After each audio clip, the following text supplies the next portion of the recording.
उम्मीद करता हूँ जबरदस्त और जगह होंगे। दोस्तों, हमारा जो है नेशनल इंटीग्रेशन का पार्ट 1 मैंने कंप्लीट करा दिया है। अभी पार्ट 2, आज पार्ट 2 रखेंगे। चलिए देखते हैं क्वेश्चन। 12 क्वेश्चन मैं करा दिया हूँ, आज 13 नंबर क्वेश्चन से कराना है। ये सब मैं पार्ट 1 में बता दिया हूँ आपको, अभी आज यहाँ से स्टार्ट करना है। सबसे पहला क्वेश्चन है, राष्ट्रीय एकता में मुख्य बाधक तत्व कौन कौन से है? ऑप्शन नंबर 1 जातिवाद, अशिक्षा, उसके बाद सांप्रदायिकता, क्षेत्रवाद, भाषा, या फिर उपरोक्त में से सभी। Option number D is correct answer, उपरोक्त में से सभी।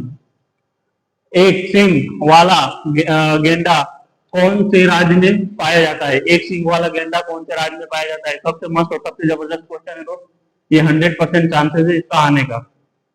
पहला नंबर ऑप्शन है असम, हिमाचल प्रदेश, महाराष्ट्र, केरल। जो आपको कमेंट करिए जो आंसर सही लगता है। फिलहाल में इसका होगा असम। तुम मुझे खून दो, मैं तुम्हें आजादी दूंगा। सबसे मस्त और सबसे जबरदस्त नारा है, किसने दिया आप बताइए, कमेंट करिए। ये 100% चांस है ये आ सकता है। अमर शहीद भगत सिंह और फिर Chandrashekhar Azad, Netaji Subhash Chandra Bose, Mahatma Gandhi. Option number C is correct answer, Netaji Subhash Chandra Bose. फिर से जिम कार्बेट राष्ट्रीय उद्यान भारत में कौन कौन से राज्य में स्थित है? ये रहा आज आप लोगों के लिए होमवर्क। इसमें जो है 3 ऑप्शन है, इस 3 ऑप्शन को आप बताइए और डी नंबर है नॉन। ये आप लोगों के लिए ऑप्शन फिलहाल मैं बता देता हूँ, उसका नॉन होगा, लेकिन इसका आंसर क्या होगा वो आपको कमेंट बॉक्स में कमेंट करना है। ठीक है, चलते। पंजाब केसरी के नाम से किसे जाना जाता है? हाँ, सबसे मस्त क्वेश्चन जो है ये प्रीवियस ईयर क्वेश्चन में आया हुआ है, तो ये 100% चांस है आने का। आप इसको बहुत ध्यान से देखना। झांसी की रानी लक्ष्मीबाई, या फिर से सरदार वल्लभ भाई पटेल, या फिर लाला लाजपत राय जी एंड डॉक्टर भीमराव अम्बेडकर। जो है ये प्रीवियस ईयर क्वेश्चन पेपर है, आप लोग इसको अच्छे से ध्यान से देखना। ये क्वेश्चन इस बार आ सकता है। फिलहाल इसका करेक्ट आंसर जो होगा लाला लाजपत राय, जो कि सबसे करेक्ट आंसर है, और ये आएगा एग्जाम में 100% इसका चांसेस है। चलते हैं क्वेश्चन नंबर 18 के साइड। जो किसी भी देश की विकास के लिए, किसी भी देश की विकास के लिए राष्ट्रीय एकता क्यों जरूरी है? देखना बहुत ध्यान से। शांति और सिद्धांत बनाए रखने के लिए, उपरोक्त में से सभी, सांस्कृतिक एवं धार्मिक विकास के लिए, एंड लोगों के कल्याण और भलाई के लिए। सोचो, शांति और सिद्धांत बनाने के लिए, तो करेक्ट जो होगा इसका आंसर जो ऑप्शन नंबर भी, इनमें से सभी, मतलब सभी को इसको करने का पड़ेगा। क्वेश्चन नंबर 19 के साइड चलते हैं। जय जवान जय किसान जय विज्ञान का नारा किसने दिया? सबसे मस्त और सबसे जबरदस्त है, ये भी प्रीवियस ईयर क्वेश्चन पेपर में आया हुआ है, और ये भी चांसेस है 100% की ये आ सकता है। अभी एनसीसी एबीसी के एग्जाम में आ सकता है, तो इसका करेक्ट आंसर क्या होगा आपको अगर पता है तो ऑप्शन वाइज आप कमेंट करिए। और फिलहाल में इसका जो होगा option number A is correct answer, Atal Bihari Vajpayee ji. Question number 20 के साइड चलते हैं। कोणार्क का सूर्य मंदिर कहाँ स्थित है? सबसे मस्त। अभी क्या, कोणार्क का सूर्य मंदिर कहाँ स्थित है? तो देखिए, option number A Ujjain, option number B Haridwar, option number C Puri, option number D Mathura. देखो दोस्त, ये भी हमारा चांसेस आने का मैक्सिमम है। जिसपे 100% लिख रहा हूँ वो सब प्रीवियस ईयर क्वेश्चन पेपर है, प्रीवियस ईयर में पूछे गए हैं, तो अभी पूछ सकते हैं आपसे इसके वजह से। तो इसका जो होगा option number C correct answer Puri. Note down आप करते रहो, स्क्रीनशॉट लेते रहो, ले लो स्क्रीनशॉट। चलते क्वेश्चन नंबर 21 के साइड। क्वेश्चन नंबर 21 के साइड, लखनऊ शहर किस नदी के किनारे स्थित है? सबसे मस्त और सबसे जबरदस्त क्वेश्चन है, लखनऊ शहर किस नदी के किनारे स्थित है? देखिए, गंगा, गोमती, हुगली, झेलम। जो आपको राइट लगता है उसको करिए, बताइए। इसका जो ऑप्शन नंबर बी होगा वो सही होगा, गोमती नदी के किनारे स्थित है। इसको 2 तरीके से पूछ सकता है, ऐसा पूछ देगा कि गोमती नदी के किनारे कौन सा शहर है? तो इससे आपको 2 क्वेश्चन आ गया। थोड़ा सा घुमा के पूछेगा, लेकिन ऐसे भी पूछ सकता है। ठीक है, तो आप लोगों के लिए दो क्वेश्चन यहाँ पे मिल गया, इसको आप नोट डाउन कर लो। क्वेश्चन नंबर 22 के साइड चलते हैं। युवा किस आयु के वर्ग के बीच को कहा जाता है? युवा, देखना सबसे मस्त और जबरदस्त है। 15 से लेकर 29 साल तक युवा, थोड़ा सा आप दिमाग लगाओगे तो आप लोगों को समझ में आ जाएगा।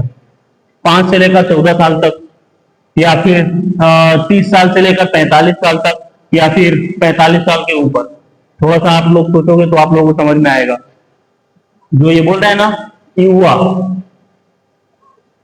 आयु के वर्ग, मतलब जो युवक रहते हैं वही आर्मी, एयरफोर्स, नेवी में भर्ती होते हैं। तो आप लोग थोड़ा सा दिमाग लगा सकते हैं कि कितना इसका हो सकता है। फिलहाल इसका करेक्ट आंसर जो होगा वो होगा ऑप्शन नंबर ए, करेक्ट आंसर। ये 15 साल से 29 साल के बीच में आते हैं, जो कि भर्ती होने वाले लड़के रहते हैं, भले वो कोई भी सेक्टर में जाए, जैसे प्राइवेट, गवर्नमेंट, मतलब कि ये 15 से लेके 29 साल के बीच के ही बंदे इसमें आते हैं। तो 23 नंबर क्वेश्चन के राइट चलते हैं। भारत के राष्ट्रीय ध्वज को किसने डिजाइन किया था? सबसे मस्त क्वेश्चन, ये लगातार 5 बार से आ रहे हैं, एनसीसी क्वेश्चन पेपर में 5 बार से आ रहे हैं। तो आप लोगों से रिक्वेस्ट है, इसको आईएमपी कर लो, तुरंत इसका स्क्रीनशॉट पा लो। देखो, पंडित जवाहरलाल नेहरू, इसमें कहीं कहीं पंडित लगा देता है, कहीं कहीं नहीं लगाया रहता है। उसके बाद पिंगली वेंकैया, उसके बाद होगा जो डॉक्टर राजेंद्र प्रसाद और डॉक्टर भीमराव अम्बेडकर साहब। तो आप लोग देखो, बहुत ध्यान से पढ़ना और बहुत ध्यान से, ये 100% चांसेस है आने का। प्रीवियस ईयर से ये 5 टाइम्स से आ रहा है, 5 टाइम्स से ये क्वेश्चन आ रहा है, तो ये आ सकता है। Option number B is correct answer, Pingali Venkayya. सबसे मस्त क्वेश्चन है। आप लोग क्या राष्ट्रीय ध्वज को अपना क्या किया था? डिजाइन किया था, इंडियन फ्लैग को। और क्वेश्चन नंबर 24 के साइड चलते हैं। कर्तव्य पथ कहां पर स्थित है? कर्तव्य पथ कहां पर स्थित है? तमिलनाडु, उत्तर प्रदेश, बिहार, नई दिल्ली। जो कर्तव्य पथ है कहां पर स्थित है, कमेंट करिए। ये भी रिपीटेड क्वेश्चन है, मीन्स ये आता है एनसीसी में, ये भी 4 टाइम से ही आ रहा है, एनसीसी एग्जाम में 4 टाइम से आ रहा है। तो आप लोग इसको करिए। फिलहाल जो होगा इसका option number D is correct answer, नई दिल्ली। चलते हैं क्वेश्चन नंबर 25 के साइड। क्वेश्चन नंबर 25, सरिका राष्ट्रीय उद्यान भारत के कौन से राज्य में है? बस क्वेश्चन है, आप लोग इसको ध्यान से पढ़ना। महाराष्ट्र, असम, बिहार, राजस्थान। जो आपको करेक्ट आंसर लगता है वो कमेंट करिए। फिलहाल जो होगा इसका option number D is correct answer, Rajasthan. गणतंत्र दिवस पर किसने गन सैल्यूट दिए जाते हैं? हाँ, गणतंत्र दिवस पर कितने गन सैल्यूट दिए जाते हैं? सबसे मस्त और सबसे जबरदस्त क्वेश्चन, 100% चांसेस है आने का। प्रीवियस ईयर क्वेश्चन पेपर में ये क्वेश्चन है। तो इसका है 25, 21, 30, 45। जो आपको सही लगता है वो कमेंट करिए। फिलहाल में होगा option number B is correct answer, 21 होगा 21। चलते हैं 27 नंबर क्वेश्चन पे। एक समुदाय का सदस्य जो देश के प्रति निष्ठा रखता है और देश के संविधान द्वारा दिए गए संरक्षण एवं अधिकारों का पात्र होता है, उसे कहा जाता है। उसे क्या कहा जाता है? यहाँ पर क्या करेगा, क्या आपको फिल करना है। तो होगा नेता, या फिर होगा नागरिक, या फिर होगा समाज सेवा, या फिर होगा कर्तव्य। क्या होगा आप कमेंट करो, या फिर कार्यकर्ता।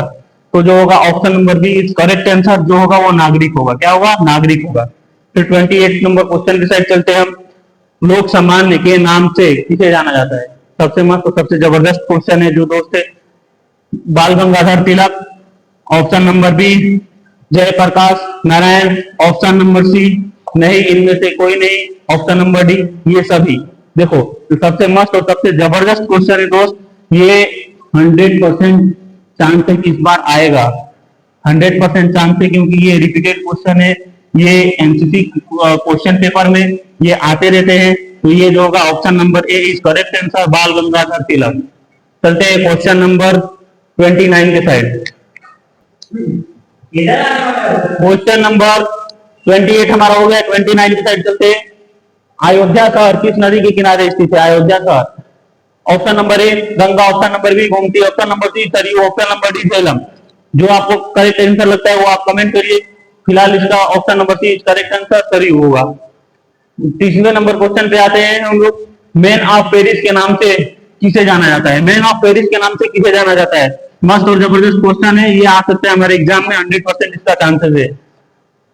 लता मंगेशकर, मदर टेरेसा, लाल बहादुर शास्त्री जी, या फिर सुनील गावस्कर, जो आपको लगता है कमेंट करिए उसका आंसर। इसका होगा लाल बहादुर शास्त्री जी। क्वेश्चन नंबर 31 की साइड चलते हैं। भारतीय राष्ट्रीय कांग्रेस का गठन किस वर्ष हुआ था? सबसे मस्त और सबसे जबरदस्त। यहाँ पे अगर ब्लैंक करके दे देगा ना, उसमें अपने को फिल करना होगा। हाँ, तो ऑप्शन नंबर 4 दिया, इसमें से जो कमेंट आंसर सही होता है वो आप कमेंट करिए। 1985, 1885 या फिर 2005 या 2012, जो आपको करेक्ट लगता है आप कमेंट करिए। फिलहाल इसका जो होगा 1885, जो कि 100% चांसेस है आने का। आते हैं ऐसे क्वेश्चन, इसके वजह से आपको बता रहा हूँ। चलिए चलते हैं क्वेश्चन नंबर 32 के साइड। क्वेश्चन नंबर 32 के साइड चलते हैं। जो भारत छोड़ो आंदोलन, किसने दिया था? ये आप कमेंट करिए। ऑप्शन कितने में दिया था मैं आपको बताता हूँ। 1942 या फिर 1930, 1945 या फिर 1650। जो इसका करेक्ट आंसर होगा वो होगा ऑप्शन नंबर ए, करेक्ट आंसर 1942। आप लोगों के लिए होमवर्क, भारत छोड़ो आंदोलन का नारा किसका है? आप लोगों के लिए ये रहा होमवर्क, और पता है तो कमेंट करो। क्वेश्चन नंबर 33 के साइड, राष्ट्रीय ध्वज की लंबाई और चौड़ाई का अनुपात कितना होता है? मस्त जबरदस्त क्वेश्चन है ये, हमारे क्वेश्चन पेपर में आते रहते हैं। 100% चांसेस इस टाइम पे आ सकता है। आपको यहाँ पे लंबाई चौड़ाई अगर नहीं भी देता है तो केवल क्या पूछेगा, जो हमारी इंडियन फ्लैग है उसका केवल अनुपात भी पूछ सकता है। ये लंबाई चौड़ाई नहीं देगा, फिर भी अनुपात पूछेगा, तो उसमें उस कंडीशन में क्या होगा आंसर देख लो। 3:2, 2:3, 5:5, 9:3। जो करेक्ट आंसर होगा ऑप्शन नंबर ए, करेक्ट आंसर जो होगा 3:2, 3/2। इसमें फिर से बता देता हूं, केवल जो है राष्ट्रीय ध्वज, जो हमारी इंडियन फ्लैग है उसका केवल अनुपात दे दे, केवल अनुपात, तो भी अपने को ये आंसर ही बोलना है। ठीक है, जरूरी नहीं कि लंबाई चौड़ाई देगा ही। आप लोगों के लिए जो क्वेश्चन दो है वो आपको दे रहा हूं homework. Question number 34, question number 35। इसको पढ़ लेते हैं। क्या है? भारत में नागरिकता प्राप्त करने के रास्ते बनाए। क्या होगा ऑप्शन आप बताइए। आप लोगों के लिए ये दो क्वेश्चन रहा होमवर्क में। एंड ये भारत के राष्ट्रीय ध्वज में कितनी तिलियां होती है? सबसे मस्त सबसे जबरदस्त क्वेश्चन है ये, तो सबको पता होगा। आप कमेंट करिए। मिलते हैं नेक्स्ट वीडियो में, तब तक के लिए जय हिंद, जय भारत।